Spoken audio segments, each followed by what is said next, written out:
All right, from the Studio Fairfax City, we are very grateful that Stephen Gallagher accepted the invitation to our show.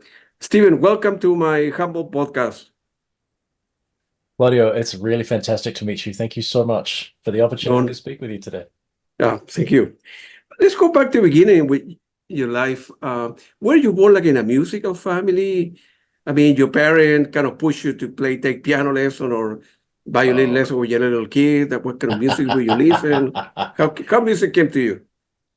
I was born into a family of musical fans. So Yeah.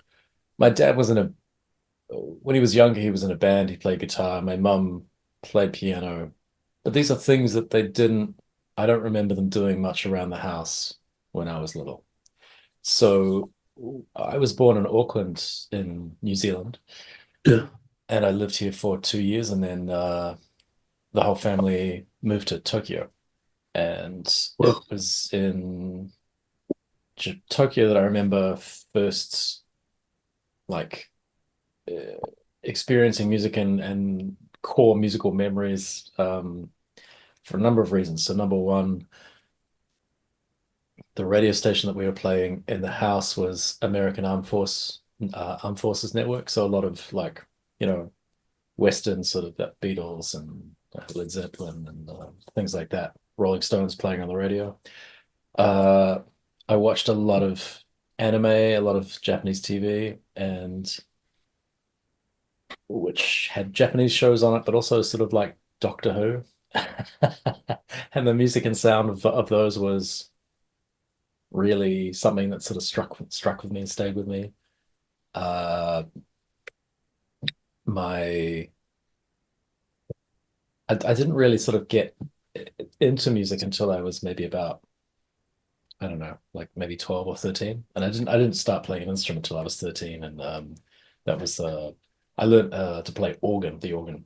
Um, and I wanted to play music because I was excited by synthesizers. I saw these synthesizers on music videos in the 80s and these like mysterious boxes with knobs and sliders and making incredible sounds. And I was really drawn to that. And I couldn't afford a synthesizer at that time, but I went to music stores and just got as many pamphlets as I could. And you know, if I was allowed to try one in a store, that was great. But when I went to high school, I started a band.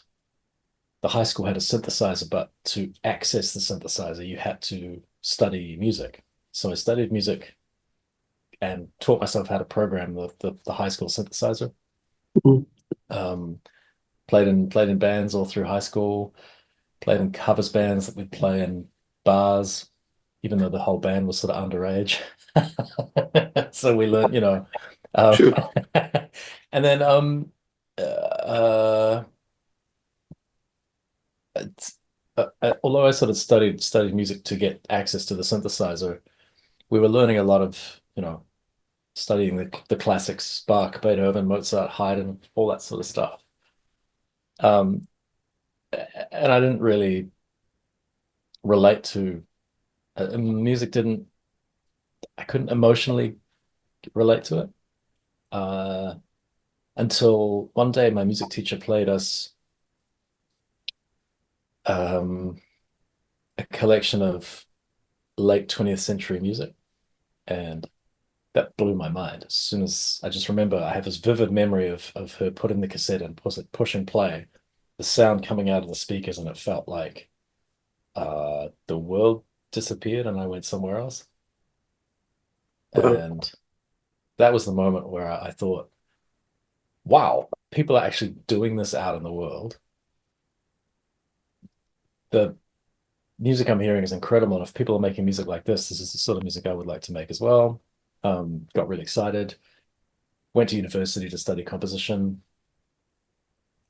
Uh, Over the road from the music school was the film and theater department. And there was a girl there who I had a crush on, and I was trying to think how, I like know to what you hang out mean. with her. Yeah, right. Okay, yeah. And she was doing a theater production, and I said, "Oh, who's doing the music for your theater production?" She said, "Oh, we don't have anybody." And I was like, "Well, I could do it." So we start she introduced me to the people she was working with. They were amazing, like really exciting group of people. They were excited by the same sort of things I was excited by. We started working together, and that was the moment where, for me, it felt like, oh, music can be part, or it can be part of the fabric of a bigger experience. Um, and that, yeah, that was a turning point in leading towards, music for film and for TV. So that was how I sort of started the journey.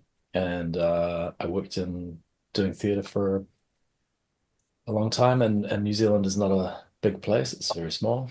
And if you like doing something, it's very easy to find someone else who likes doing the same sort of thing. Okay. And Yeah, yeah. yeah, and for me, that was a guy called Chris Ward. He was working in theatre, and his work was always so great. He was a sound designer in theatre, and his work was always inspiring and wonderful. So he was also a dialogue editor with on The Lord of the Rings at the time I met Well, him. So I kept knocking on his door, and maybe thought maybe there would be work for me, because at that time I'd sort of been doing theatre, but I was also assisting a composer called David Long, um, and worked on some TV shows with him. And after I'd finished working with him, I went into work for the TV production company as a sound editor. So sort of like moving around and kind of learning different sort of skills. Uh, and then one day Chris Ward gave me a call and said, "Hey, what are you doing next week? There's a film we're working on. We're working with a composer who I know that you're a big fan of, and I know that you know his music. Do you want to come and help us with the temp score?" And the composer he was talking about was a guy called Brian Eno, and the film was a film called The Lovely Bones, which was directed of by Peter course. Jackson. Yeah.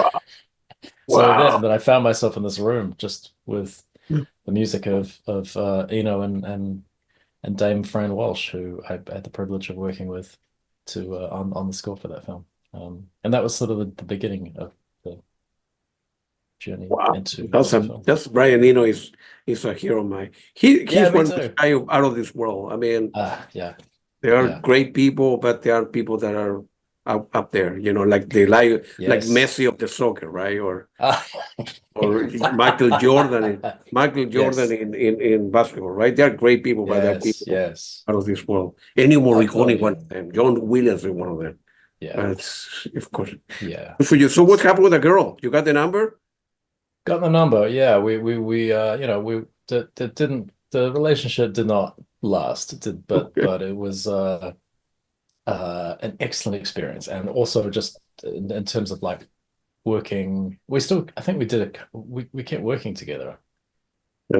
Yeah. uh, and yeah, I think she's incredible. She's done great things.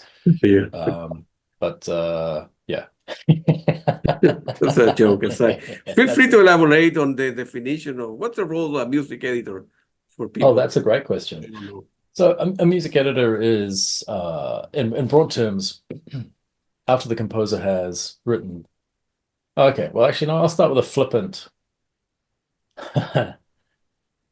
a really, really bad analogy. I'll start with that. So it's Yeah, a terrible analogy for a music editor. It's like a music editor is almost like being a midwife, in the sense that the creative act has been done by the director and the composer, sure. and your job is to deliver uh, the music, the intent into the world uh, in the best possible shape that it can be.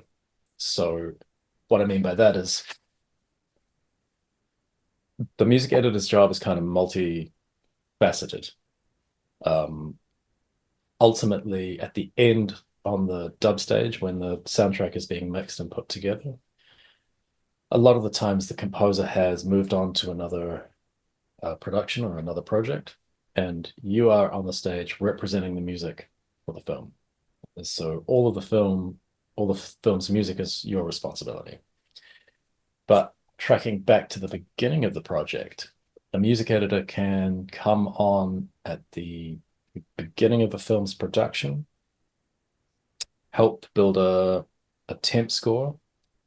And a temp score is music that is cut together for a film, but it consists of music that's already been composed by other composers, other musicians. So maybe you might use a bit of, say, I don't know, Hans Zimmer's Interstellar score, and Yeah. maybe there's a part of like a Rachel Portman score, and maybe there's a section where you think, well, why don't we try this Big score here? And um, sort of basically what you're doing is helping to support the edit in progress by trying different music out against some sequences and scenes, and you're trying to help the director, the producer, find the tone of what the music will be for the film once they hire the composer. Temp scores can go in many different ways. In an ideal world audio, the temp score is something that helps the director and the composer communicate. For example, if you have a piece and the director is like, this piece I put here because this part of the music makes me feel a certain way. So I know that you're going to replace this piece of music, but why I like this piece of music is because it makes me feel uneasy, or it makes me feel like, a sense of shame or joy. Um, and can help sort of facilitate a productive conversation between a composer and a director. I think that's the ideal of what a temp score could be. On the other polemic to that is that you find a piece of music that the director and everybody falls in love with, and they don't let the composer do their job. Like they essentially want the composer to copy what they have in their temp score. And that's not uncommon. Uh, and that can be awkward for a composer. Um, so temp scores can say, uh, with much power comes much responsibility with making those. The music editor can also be helping to prep recording sessions for the composer, be on the stage during the recordings, uh, make all the sessions, take notes, do all the conforms. You're basically there to as a technical support for the composer, but also for the director as well. So you're helping to liaise between the music department and the editorial department and the director. Having said that, every film is a different beast, so the music editor's job can be quite fluid. Got it. What's happening in cases when there's a conflict between you are hired to compose the music, right? But there's a conflict between the director and the producer, right? The people that put the money. No, I want the music to be like that because in the script I envision this X, Y, Z, and the producer say, no, I don't like that kind of music, or it's you should blah blah blah. So how you manage this stuff? Because That's a there's a great conflict of question. interest, right? Somebody, well, the Yeah. people that put the money at the end Mm, is people that will give you a check at the end of the month, right? But yeah. how you manage when you in general term when you need to work with Uh, complicated yeah. people, and It and you're sitting it's writing and stuff, and then two people are screaming at you and then back. I don't know. I would freak very out. well, yeah, it can be. I mean, thankfully, I think yeah. Well, this is a good question, and it's a difficult path to walk. Ultimately, as it may sound cynical, but ultimately, whoever is whoever has the final say, like I try to at the outset from every project, I try to discover the person or the people who have final say over everything, like essentially, can say yes or no and have the final say. Those are the people, you want to listen to. Because as you say, people can get into disagreements, get into passionate arguments about, I really want to a choir of Mongolian nose flute players really feel this strongly, and then somebody else going, no, I want a harp and piano here, for example. It's hard to please everybody, but ultimately, I think you just need to find the person where the buck stops, the person who's like, Yeah, I have final say. And really, I think discussing and going back and exploring and debating is a healthy thing and a healthy part of, a creative project in a lot of ways. But ultimately, who has final say? That's the thing you have to find out. And that's really the way forward. Otherwise, it's so difficult to retain momentum. You know what I mean? sure, for sure. Yeah. I would say that, thank you very much. I would say that, in my humble opinion, if you were to ask 100 people going to see an XYZ movie, right? Mhm. Only like 3 or 5%, so three or five out of the 100 will go for the music, right? A lot of Yes, people, they don't care what the music is about, that's or they true. don't care if the Yeah. music is great. So how, when a particular producer trying to get funding for a particular film, of course, the budget of Mm. film score Mm. are lower and lower and lower, and then never mind AI and buy music for library. That's another problem altogether. But how they decided how much money to allocate for a film? Okay, the other hand, right? Yeah. A Yeah. person like John Williams, a person like Mm. Ennio Morricone was, a person like Hans Zimmer, it paid big bucks for every film, right? So that means I that hope so. well, no, the numbers are up there at public, right?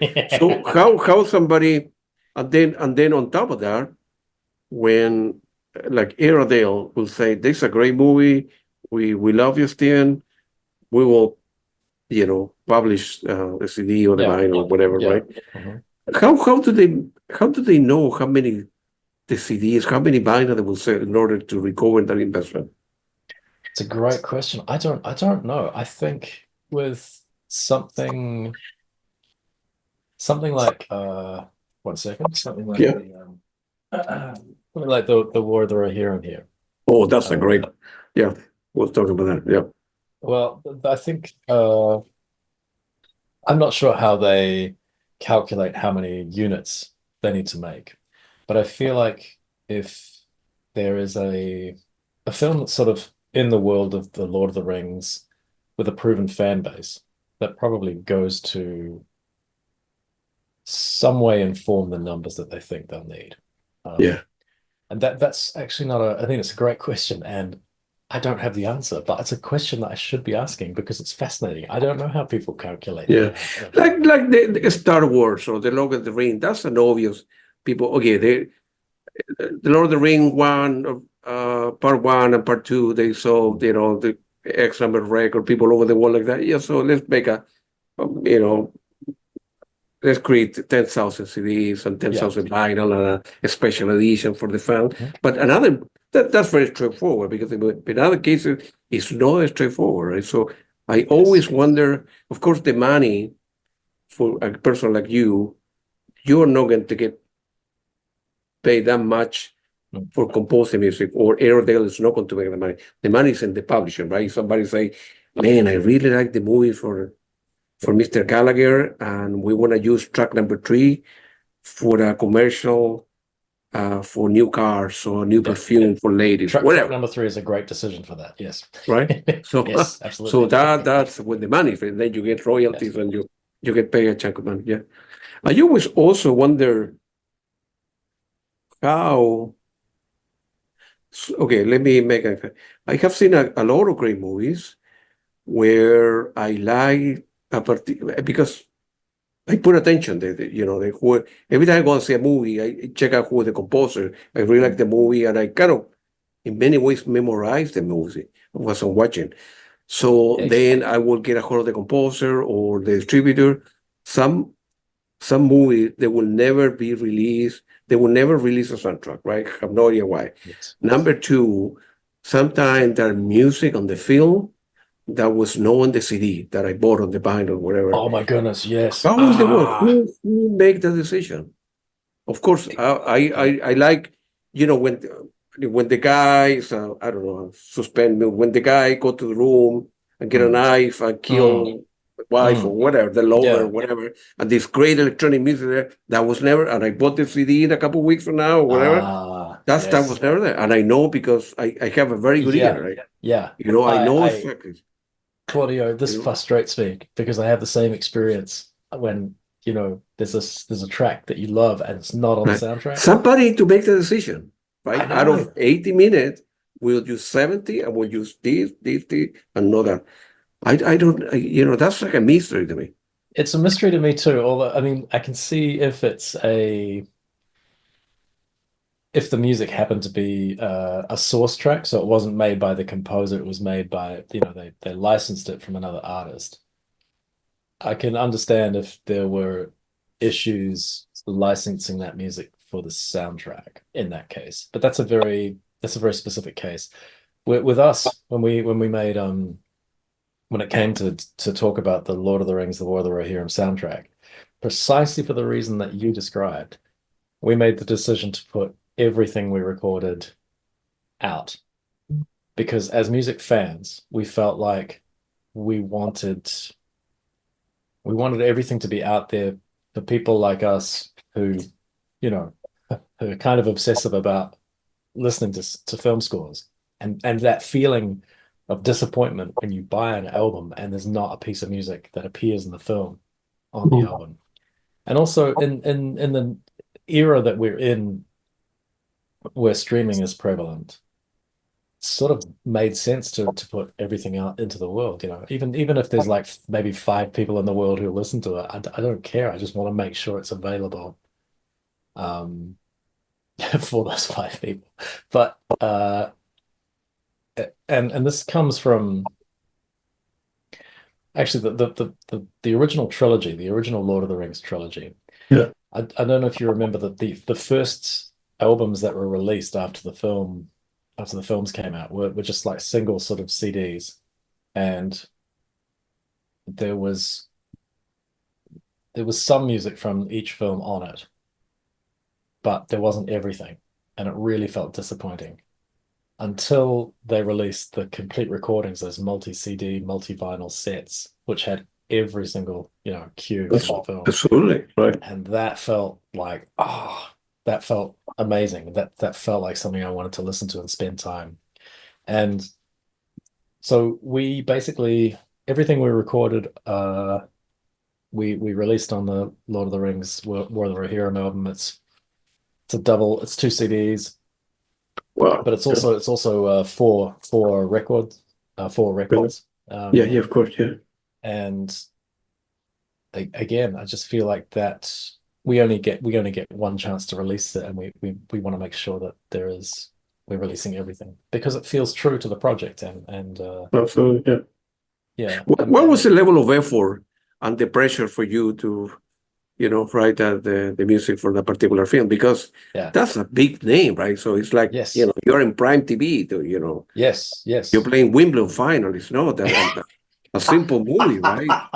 It's a lot of pressure. You say, man, I have the privilege to work with this Mm, director, and mm. I'm going to get paid well, and I get a percentage, points, whatever.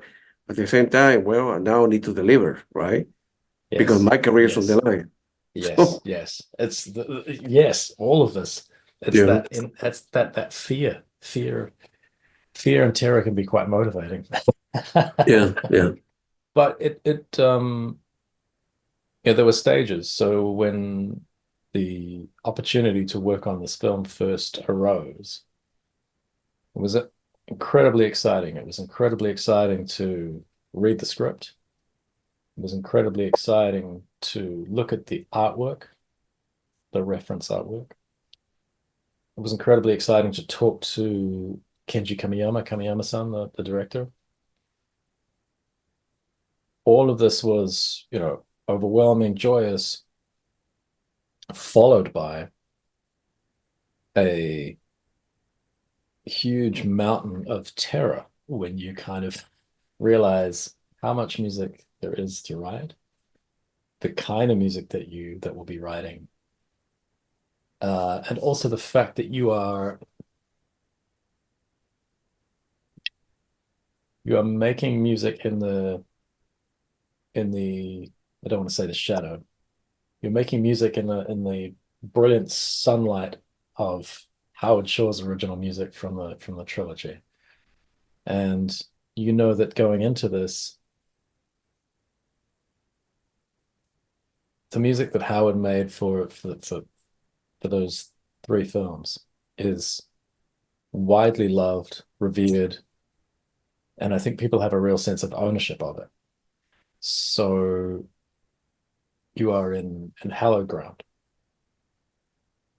And going into this, I was very aware that there were going to be people who accepted what we did and maybe embraced it, and also people who would be very upset or absolutely vehemently hate it.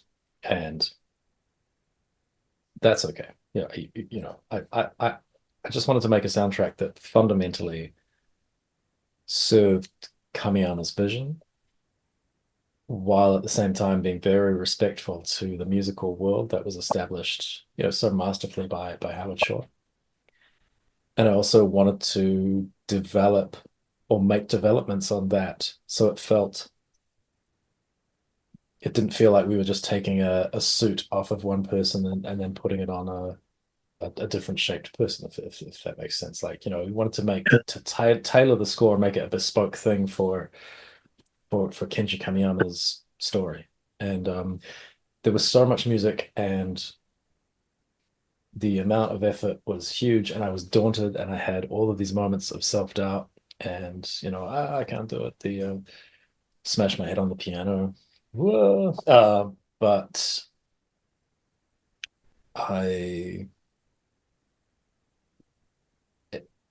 and imposter syndrome every day, all of this, Yeah. I feel like to be given the opportunity is a huge privilege, and it was daunting, but I'm so happy that I had the opportunity to do it, and I loved working with everybody. The team was great. We had a great music team, and I feel like it was a real journey, but one that I really loved being part of, and loved all parts of it. The joy when we worked with these amazing musicians, the fear. Sure. So it was a lot of work and a lot of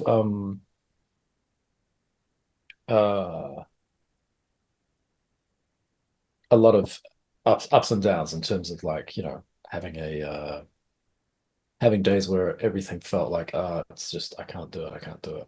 But if I focus and I take one thing at a time and one step at a time, then that's the way I managed to make progress. Yeah. Uh, But yeah. and I imagine that the amount of time they're giving you to compose that music is never enough, right? So it seems to me that they. Yes. So what happened? Okay, but that's my opinion. I don't say I don't Yeah. know. I'm not into the music business. I just do interviews. I know a lot of music, so this is my observation. But music seems to be that's looked down a little bit, and it's always looked toward the end when not from the script or when the movie starts being shot, but toward the end, right? When the movie is 75. Oh, now we need to start looking for a composer who can deliver that the movie is all Ah, about. At the beginning, they use 10 music, maybe it's a library. And as if the film composer is always in the background or play like a secondary role, if you will, and instead of yes.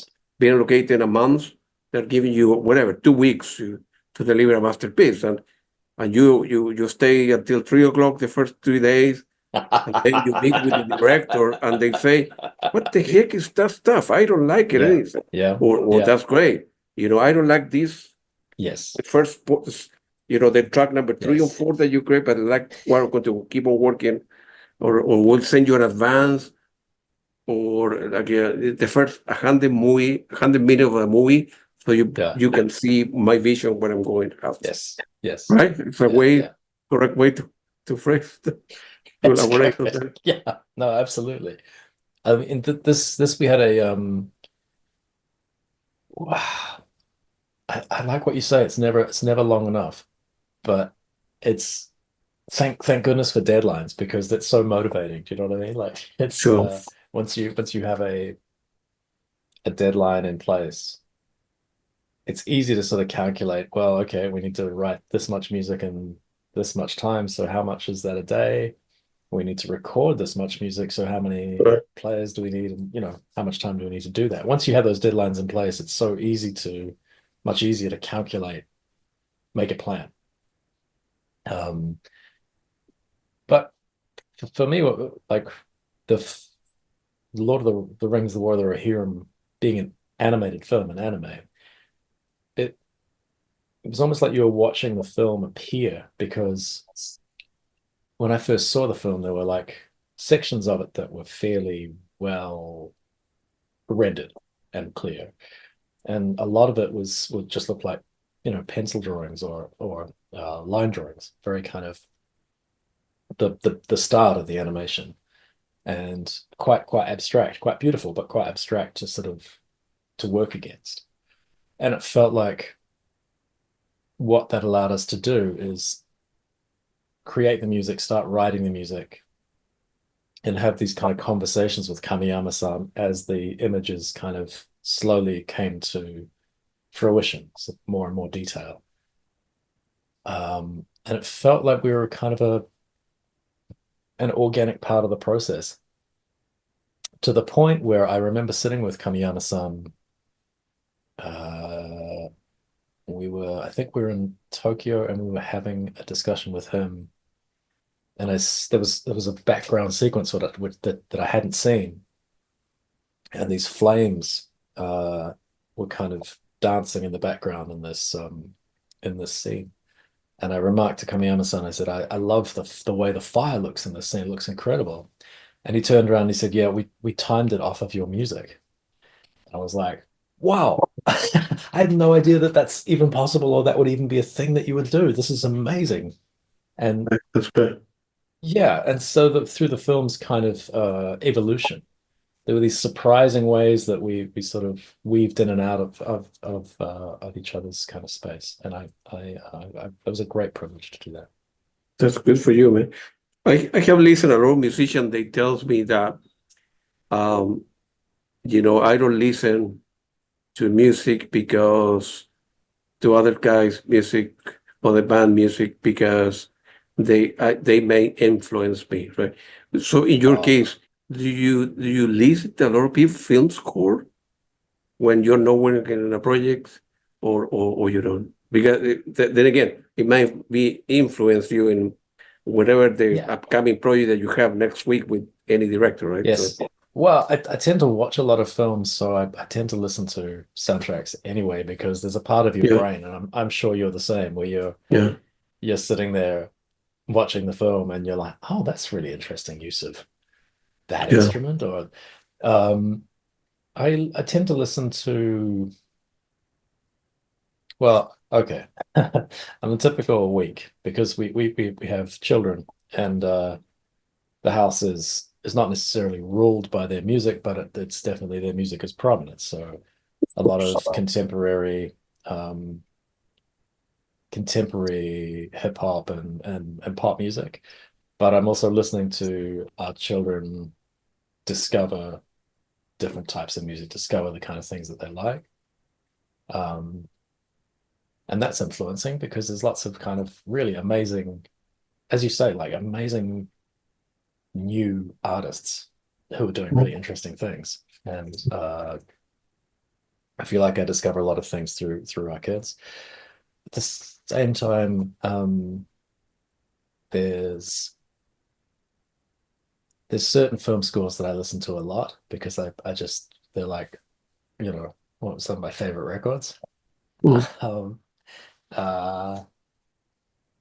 but yeah, yeah, actually, I do tend to listen to a lot of film scores, and um, much like you, like your record collection is huge, right? So if we, Claudia, if tomorrow I said, hey Claudia, I'm making a film, can you write the music for it? I think that what you would produce would be amazing. I think because it would be you, but it would be all of these like influences that you've taken on in your life, but channeled through your vision, right? And I kind of feel like what comes out in the music sometimes, I I don't know necessarily where it comes from while I'm writing it, but sometimes I can sort of step back and go, oh, right, that's uh feels like craft work. It feels like very kind of, in fact, there's a couple of places in The Lord of the Rings and the War of the Rohirrim. I didn't realize it at the time, but I was like, oh, I mean, and it's the sound of an orchestra, it's not the sound of a synthesizer, but I was like, oh, I can hear the craft work. This influence, like in terms of emotion and the way the melody is. So yeah, That's a great band, by the way. I saw them a couple oh, I weeks ago. love them. Oh, Oh, cool. yeah, I see so many concerts. I've I seen never them. interviewed them, but Oh man, they're very good. They're very, I've seen them twice. I yeah. absolutely Oh, they are very, very love good. them. Oh my Yeah, goodness, what a very, very good. do you have a favorite Kraftwerk record? Autobahn, probably. Great one. Yeah, Yeah. with the new. I have like three versions. The blue version that I bought in the UK, and another. I have so much stuff in music. I'm happy that my wife doesn't see the credit card bill because she will get mad at me. I have in some records, A right? secret. Like I don't know, like three different versions. For example, I don't know. I that now you asked me a question. So this a couple of records that really make a big impression on me. Ah, The first record for Wendy Carlos. And of course, I don't care genius. if he was a he or she. Yeah. That's a personal thing. I have no business. So she was, way ahead of this world, Oh, many years. yes, So for that absolutely. particular, switch of back, I have like a Japanese Switch them version back. and the Oh, American wow. version, another version because the cover is different, Yes, and yes. one track was included, and it is somewhere maybe in that room, or I have so much. But I so I that record make a great impact on me. I get oh, emotional with it because so beautiful. and plus as a human being, Mm, he suffered a lot. yes. I know the story, and I reach out to Mhm. her a couple of times to see if I can interview her, and I will agree to any condition. I will Mhm. send the question ahead of time, audio only, video only, whatever. I will say yes to it, and she's no interview, and I tried to get a hold of a lady who wrote a biography, a book about her. I read that. Yeah. Yeah, Was that the one that came out a couple of years ago? yeah, that's right. So Yeah, I read that. Absolutely. I get a hold of her. We agree on the interview, and she got cold feet because she been sued by Wendy Carlos' attorney because she's saying stuff in the book that Oh no. are true or not true. Anyway, that's the closest I have got to her about. So because I Oh my really see, goodness. like I told you at the beginning, Steven, it's not about me. It's not ego. If Yeah. I get a hold of an important person like Wendy, Oh man. even if it's audio, and even if she has, okay, Mm, call me at 3 o'clock in mm, the morning, Saturday morning, mm. for Yeah. half an hour, that's fine. No Wendy problem. I will Carlos, wake up at 3 o'clock anything. in the morning. Yeah, Right. yeah. And because I want to capture her, Mm, capture an interview for people yeah, over the world to see stuff. And many, many cases like that. The early music of Pan Metheny, yeah. you make a big impact. Ennio Morricone at the beginning, the guy was out of this world. I Humble agree. guy, quiet guy, and whether you like the movies or not, the music Mm, is great. I have agree. seen a lot of, so I have several film score soundtrack that I never seen the movie. And I Ah, and I put the CD and I put the mm, headphone, I drink a beer, and I kind of envision what the movie could be about, I love doing that. and so on and so Yes, forth. So um, I don't know. There's I stuff like love that. doing that too. I love doing that. I'm Yeah, so glad that you said Wendy Carlos as well, because yeah, Wendy Carlos is honestly yeah, like a shining titan of uh, brilliance. And not only, yeah. not only from the records that she's released and the soundtracks that she's done, Mm. but the technical innovations that Oh, she's helped bring forth. absolutely, man. Yeah. Oh, absolutely. It's, She was way ahead of her time. oh, No question about it. And yeah. And um, yeah, as a fan of the that, synthesizer too, she's one of the greats. yeah, Tangerine Dream also, early stuff from Tangerine Dream also. Yeah, I don't know if you know, I forgot the director, but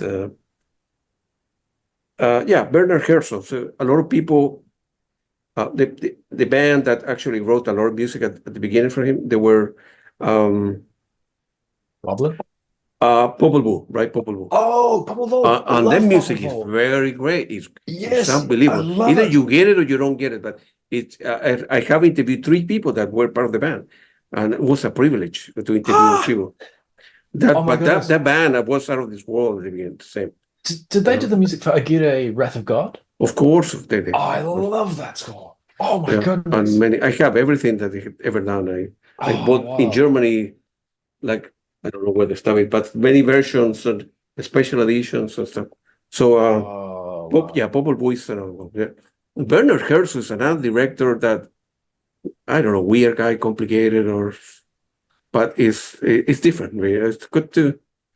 It's important in life, I suppose, to do things that are appealing to you, things that are not commercial, right? Seeing that you Yes. you wake up in the morning and say, man, this is the best piece I ever done in my life. Whether people will like it or whether the director will like it or whether, I ruined my career doing this or whatever it is. But it's Yeah. something you You're need to be right. a risk taker, man, in You're life, right, because you need to make music that ultimately makes you Absolutely. You do that to happy. you. Yeah, Absolutely. I have a lots of stuff that will never see the light of day, probably good, but just make for me because I need to. Do you know what I mean? For absolutely that reason. I love writing music for film and TV, and that's an incredible privilege to be able to do it. But I feel like the stuff that I make that I never let anybody else hear is kind of is like the food for my creative process, if that makes sense. Yeah, It's yeah, it's like that's, yeah, yeah. yeah, yeah. It's like a sketchbook or it's like a messy art studio where there's just, like paint and stuff thrown around and Do you, do, yeah. do you save everything that you compose, whether you use Uh in a movie or not? yeah, yeah, So down yeah, the road, you can go back to your hard drive or many hard drives. Say, yeah. man, this I really like the 30-second, and maybe I Yes, twist it yes, around. yes. And, Yeah. yeah. I try to. I mean, there have been times where I have lost things, just corrupt hard drive or the backup didn't work but yeah, usually I do. I keep a Well, you can kind of copy of things. recycle them. When you write a Uh, music, the yeah. music belongs to you or belongs to the studio, whoever pay, It's whether a they good use the question. movie or not. It's a good question. It sort of depends on the deal that you've entered into. Okay. So, you could be working on a film and a studio will want to retain the rights. Um, and you could also be working on on another project and they're happy for you to hold on to the rights. It's a uh, it's a mixed bag usually. But I mean, I kind of yeah. It seems to be sort of a case by case scenario. It doesn't feel like Right. there's but it feels like more companies are trying to buy out, just like buy everything, buy the rights, buy your music. And I guess there's positives and negatives about that. Um, but there's always the negotiation and the discussion around these things. And it sort of depends what people are coming to the table with. So it's always a negotiation, a discussion. Yeah. There's a concept of rejected score as well, where they hire you for a movie and the director or the producer didn't like the movie. I have seen, oh, I have at least movie that they have used three different composers. They get paid, they never use it, they never use it, they never use, and then Oh, uh, and whoa. I wonder who's been on the music. It belonged to the. I imagine that the composer, because they never, although they got paid, Yes. right? So they got paid. You need to give us the well. When we throw in the garbage, or we keep in a library somewhere. Just Yeah. yeah, Do you yeah. have that do you have the Alex North score for 2001 A Space Odyssey, the one that he Of course, wrote and never got that's used? right. Yeah, correct. Yeah. Yeah, I have that one. Yeah, Alex North is Oh yeah, he's a great very good composer. composer, right? And It's many, interesting many listening to that famous, score. many famous people have done. Um, the Exorcist is a good example, right? Yes. They hire one person, then they hire another person. They just say, I don't like it, I like it, and eventually the director was going to a library or record label, listen to the music for my coffee. I say that's Tubular exactly what bells. I'm That's looking it. for. Yeah, I don't know. Maybe he was. Yeah, he went to a Yeah, recording studio and there was a power record. And the guy said, yeah, what is this? What is it? And then all of a sudden, I don't know. It's it's amazing. yeah, It's interesting. It's hard to imagine what 2001 A Space Odyssey would have been like with the Alex North score yeah, when you saw it for the first time in the cinema. It would have been quite a different experience, I imagine. yeah. Um, and I, as great as Alex North is, I think the experience of 2001 is when you first watch it and go to see it on a big screen is so uh, unbelievable that it's difficult to Also, imagine it. Yeah, also, with a more conventional approach to music. yeah. How we doing on time? We are good 9:02. I think I've probably got another like 15, 20 minutes if that's Yeah, all yeah, yeah, right. yeah. Remember, Claire, I need thank to you go so to much. that thing, but Yes, we you will. do. Oh my goodness. No, no, But no. no, So no, so no, we'll no. just But we this is we can always do a follow up because I have a lot of love questions. to. But in your opinion, from a composer point of view or a human being point of view, Hmm. never mind field composer. What do you think is the role of music in the world? What is wrong with music in the world? Yeah, what's the role of music in? Oh, what's the role of music in the world? Yeah, Whoa, that is a fantastic question. Well, it's some of the best non-verbal audio communication we have. It feels inherently tied to our experience as human beings and our experience as storytellers. There's a I love this story about a I can't remember the name, so forgive me, but it's in the south of France and there's a cave system there. Uh, I think it's the cave that was documented in the film, the Werner Herzog film. Is it Cave of Dreams? I can't remember. Let me quickly look it up yeah, because you're gonna. Otherwise, you won't be able to sleep if you don't. I will not. Now you I will will be thinking about that. Yeah. look. Cave of Dreams, Cave of Forgotten Dreams.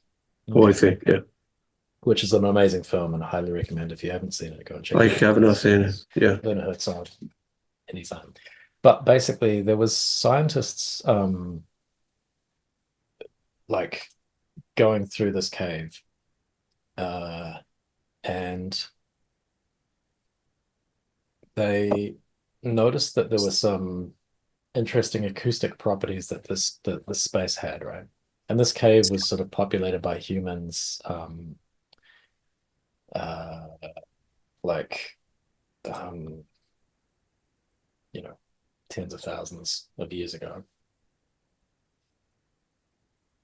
And they did an experiment where they turned off the light and they had a guide rope and they went through the cave slowly, making like vocal sounds.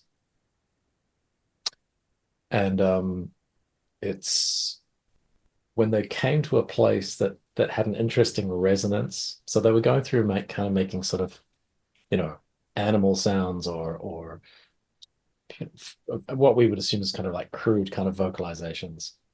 And every time they came to a place where there was an interesting resonance or something in the cave, like, you know, started giving interesting reflections, they turned on the light.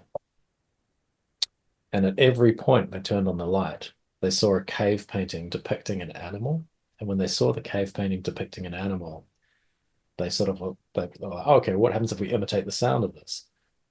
And what they discovered is that there was a correlation between where these paintings were, what the type of animal was, and how the resonance of the cave helped shape the sound, which Oh, I find fascinating because it seems to well, suggest that there's a story element to this.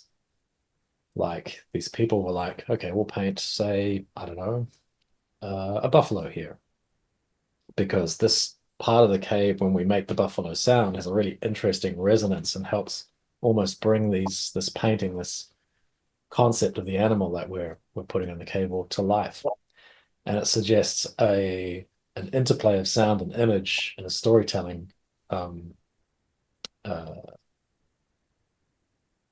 environment, for want of a better term, that humans were playing with, you know, tens of thousands of years before we invented radio or theater or anything like that. So this is just a, you know, a vague ramble on my half to sort of say that, you know, sound, music have always been inherent and important to us as a fabric of our experience, a fabric of storytelling, a fabric of communicating from one person to another, our truths. Yeah. hmm. Very well. I would need to check it out. That if you like that, then of course you live in New Zealand. Very likely you know the director Peter Weir from Australia, Yeah. Yes. and it's a particular movie that talk about the Aborigines. What I forgot the name, but Uh, uh, uh, and the music is very, very, very good. because Peter Uh, Weir did Picnic at Hanging, correct, correct.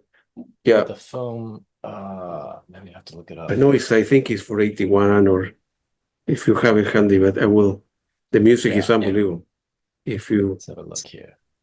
I'll just look him up quickly because I am in yeah, same here. so 1981. Peter Weir films. Oh, is it? So Gallipoli, Year of Living No, Dangerously. one of the earliest stuff, and I recommend you. You haven't. Oh You no, I haven't need to see seen it. the I movie. haven't seen it. Last Wave. That's the one. Last The Wave? Last Wave. It's a movie from 1977. I haven't seen it. I need to check this Oh out. man, you gotta watch it tonight, man.